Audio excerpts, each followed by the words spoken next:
Continuando, meu aluno, apenas te situando no que nós estamos trabalhando a organização administrativa brasileira, trabalhamos a administração direta, trabalhamos os órgãos públicos, trabalhamos a sua classificação, órgão independente, aquele com uma posição no ápice da pirâmide, é aquele que tem um lugar próprio na Constituição, é um órgão que não está subordinado a ninguém. Na sequência, trabalhamos órgãos autônomos, como o próprio nome diz, o nome no direito administrativo, ele tem sempre a finalidade de direcionar o seu pensamento, é um órgão autônomo, porque tem autonomia financeira e administrativa. Você tem, na sequência, logo abaixo dos órgãos autônomos, os superiores, mencionei que os departamentos de Polícia Federal e Rodoviária Federal, assim como a chefia da Polícia Civil, está aí nessa classificação, e trabalhamos também os órgãos autônomos.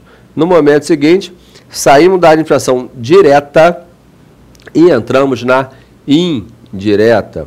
E mostrei para você quais são os princípios que norteiam o administrador na hora de criar uma nova entidade. Falei da reserva legal, porque essas entidades ou são criadas por lei específica ou por autorização legal. Falei da especialização, porque elas são criadas por uma finalidade única.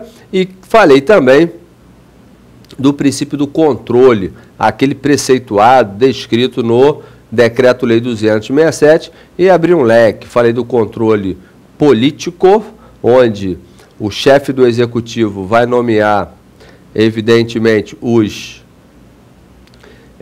diretores dessas novas entidades. É um controle político, eles vão implementar a política do chefe do executivo. Falei também de um controle financeiro, o Tribunal de Contas está olhando para essas entidades, quer seja ela empresa estatal, quer seja autarquias e fundações.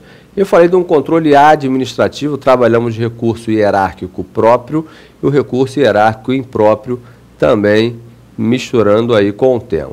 Bem, estamos trabalhando a autarquia agora.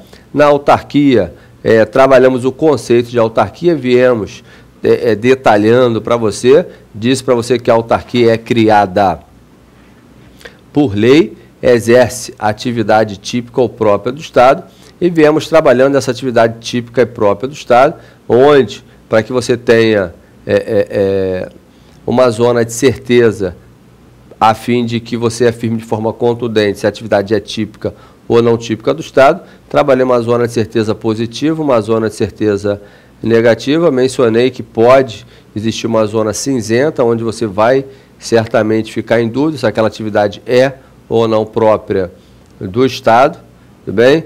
Mencionei que na zona de certeza positiva você tem o poder de polícia. Trabalhamos o MADIM 1717, que contestava aí a possibilidade dos conselhos de profissões regulamentadas ter personalidade jurídica de direito privado. Foi uma alteração no artigo 58 da Lei 9649 de 98, e esse artigo não prosperou. Trabalhamos isso. Na sequência, estamos trabalhando as características da autarquia, tudo bem? Trabalhamos algumas características, falamos do regime de pessoal e encerramos na aula passada falando exatamente da responsabilidade civil. E trabalhei com você o seguinte, olha, quando eu falo em responsabilidade civil, é evidente que você está pensando numa responsabilidade indenizatória, tranquilo? Mas não posso deixar de aproveitar esse momento. É evidente que nós vamos evoluir muito no tema, mas para trabalhar com você, ainda uma apresentação da matéria, nós estamos evoluindo no direito administrativo, eu já preciso te amadurecer. O tema responsabilidade civil, ele sofre uma evolução histórica. Nós partimos de uma irresponsabilidade total do Estado e chegamos hoje numa responsabilidade civil objetiva, onde o ônus da prova é todo do Estado. Na relação, o beneficiário vai ser sempre o cidadão. Então, perceba que nós partimos de uma irresponsabilidade total, onde o povo era massacrado, e chegamos numa responsabilidade onde o Estado tem todo o ônus da prova, respondendo inclusive por ato lícito e ilícito. Tudo bem? Então perceba que essa evolução se dá da seguinte forma. Antes da Revolução Francesa, que você tinha o Estado absoluto, chamado Estado de polícia, onde a máxima era "the king can do no wrong", o rei não erra. Você tinha um Estado praticando atos de império, e esse ato de império, que era, na verdade, uma expressão da vontade divina, porque o rei só era rei porque Deus o colocava naquela posição, esse rei jamais errava. Tudo bem? E por conta disso, por ele ser o próprio Estado, existia aquela confusão patrimonial. A administração era vista sob uma ótica eminentemente patrimonialista, né, onde a nobreza, né, constituía, na verdade, todo o serviço público. Isso era nobre quem era amigo do rei, quem não era amigo do rei era plebe. Então essa seria a administração pública antes da Revolução Francesa. Surge a Revolução Francesa e o Estado deixa no primeiro momento de ser irresponsável e passa a ser responsável. Tudo bem? O Estado passa a ser Estado de direito, ele passa a respeitar as leis que ele edita. Agora, no primeiro momento, o Estado ele passou a ter um tratamento muito parecido com o do particular. Até a legalidade, no momento imediato após a Revolução, ela significava uma autonomia de vontade. O Estado ele era apenas limitado pela lei. A lei não era habilitadora da sua vontade. Então, no momento seguinte, a lei passou a habilitar as condutas administrativas, mas no primeiro momento ela apenas limitava, como fazia com os demais particulares, as ações do Estado.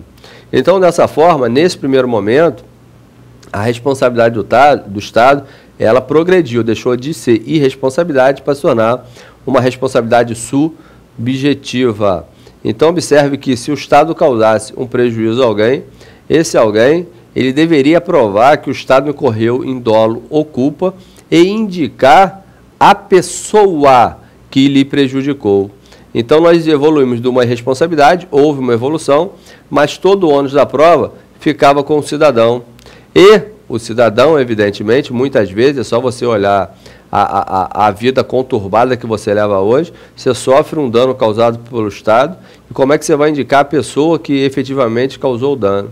Então, por conta disso, havia necessidade de uma outra evolução, e a evolução surgiu onde nós saímos da responsabilidade subjetiva, olhando para a culpa no sentido lato, né, a culpa do servidor, e evoluímos para a responsabilidade subjetiva, onde a culpa não necessariamente precisa ser demonstrada do servidor, ou seja, o serviço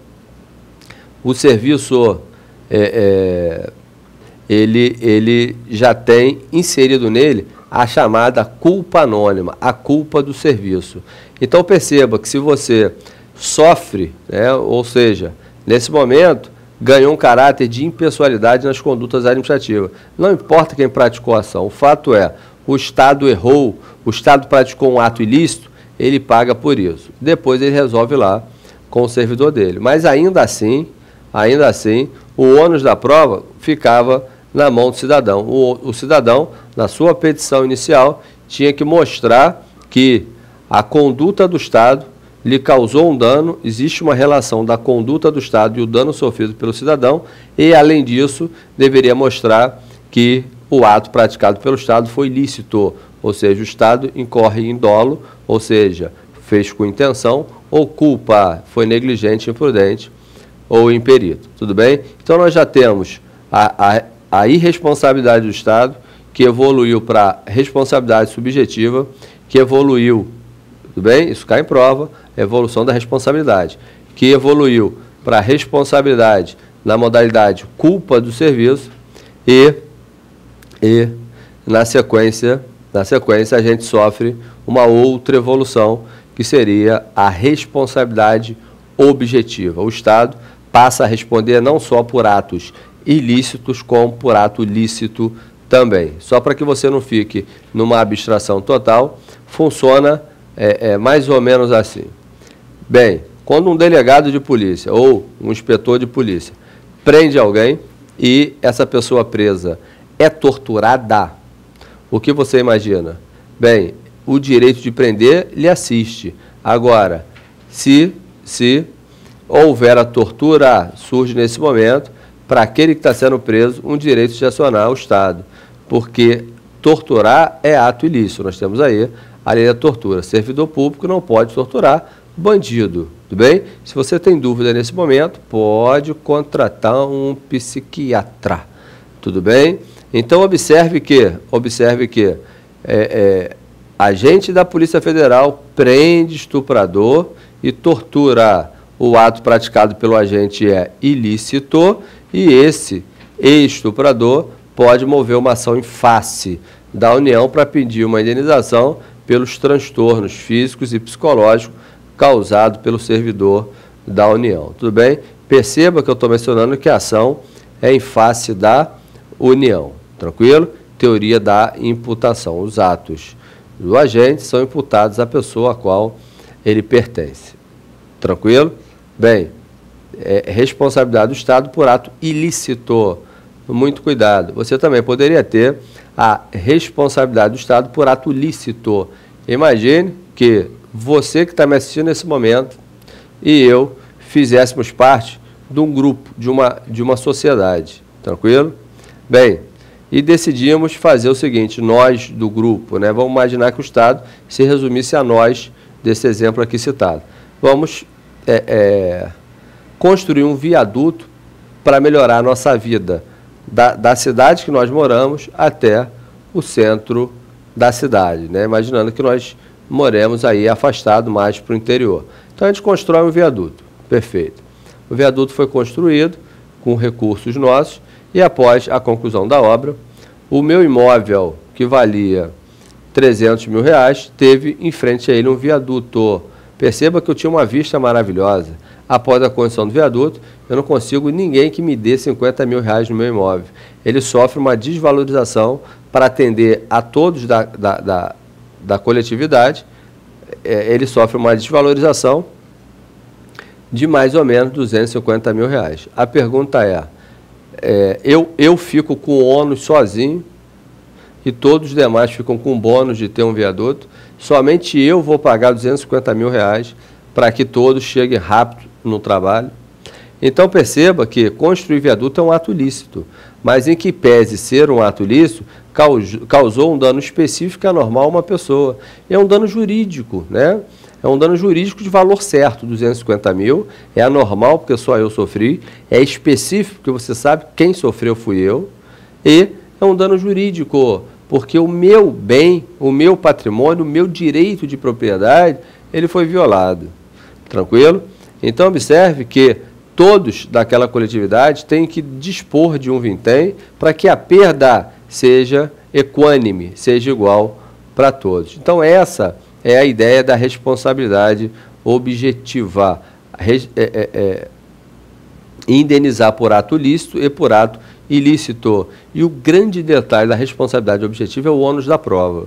Perceba que o ônus da prova, ele sai das mãos daquele que sofreu a lesão e passa para as mãos do Estado. Então, a partir do Instituto da Responsabilidade Objetiva, o Estado, na sua contestação, que vai ter que provar que a culpa é exclusiva da vítima, que houve uma culpa concorrente, o agente dele errou, mas a vítima errou também, vamos dividir esse prejuízo, ou o Estado não estava praticando nada, isso foi São Pedro, caso fortuito, força maior, ação terrorista, ou seja, coisas do tipo. Então é dessa forma que o Estado vai se posicionar, evidente, através das suas procuradorias ou através da Advocacia Geral da União, no processo. Tudo bem? A gente encerra aqui. Na próxima aula, a gente continua avançando no tema responsabilidade objetiva. Até a próxima.